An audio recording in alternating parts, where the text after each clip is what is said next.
Македонските граѓани поради неконтролираната и големата употреба на лекови се почесто стануваат резистентни кон поголема група на медикаменти. Голем дел од тетовци потврди дека користат лекови во големи дози, а поради немарност се земаат дури антибиотици на своја рака, кои повеќе не им делуваат.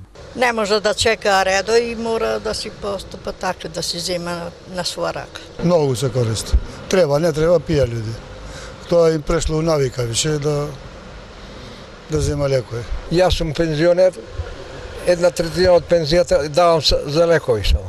Фармацевтите вината ја гледаат и во аптеките во Тетово па и во цела држава, кои спротивно на законот издаваат лекови без рецепти. Останато е на совеста на фармацеутите, оно што е стручен сигурно нема да издаде лек што не би смел да се издаде без преглед, но се уште за жал постојат посебно во нашиот крај аптеки кои што ги услужуваат и таквите пациенти, што се прави лошо и за здравјето на пациентите и за нашата професија воопшто. Од Центарот за јавно здравје Тетово велат дека неделувањето на лекот или антимикробната резистентност е глобален проблем, каде пациентите умираат и од најбанални инфекции, затоа што лекот повеќе не им делува, но македонските граѓани ова треба посебно да ги загрижува. Податоците говорат дека нашата држава е меѓу првите по употребата на лекови во Европа, пракса која највеќе доведува до отпорност на бактериите кон медикаментите. Ако погледнеме резистенцијата, отпорноста на овие микроби со количината на употребени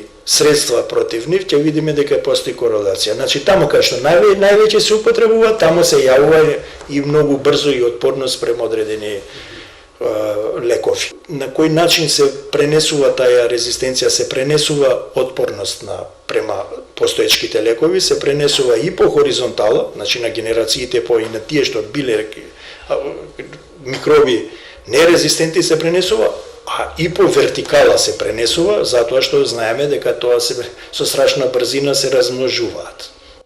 На годишно ниво поради антимикробна резистентност во светот умираат околу 700.000 жители, а предвидувањата се дека до 2050 година ќе страдаат и над 10 милиони жители.